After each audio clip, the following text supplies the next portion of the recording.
আরে ও নারী জাতি,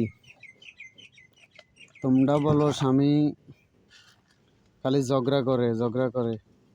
কিসের জন্য ঝগড়া করে?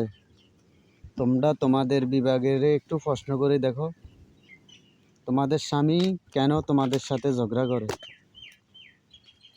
তোমাদের বিভাগের সাথে তোমরা একটু প্রশ্ন করো। আরে তোমাদের যদি মনের খাইচ্ছত যদি ভালো করতে চাও করো, স্বামীরা কখনো তোমাদের সাথে ঝগড়া করে না। নিজে প্রশ্ন করো, আমাদের স্বামী আমাদের লগে কেন ঝগড়া করে? আমি তোমাদেরকে প্রশ্ন করছি, নিজের বিভাগের নিজে প্রশ্ন করো, কেন আমগরে এই কথাটা বলছে? আমরা নিজেরাই প্রশ্ন করি, পরে কমেন্ট বক্সে জানাবেন, ঠিক আছে? তো এটাই আপনাদের কাছে রইল অনুরোধ।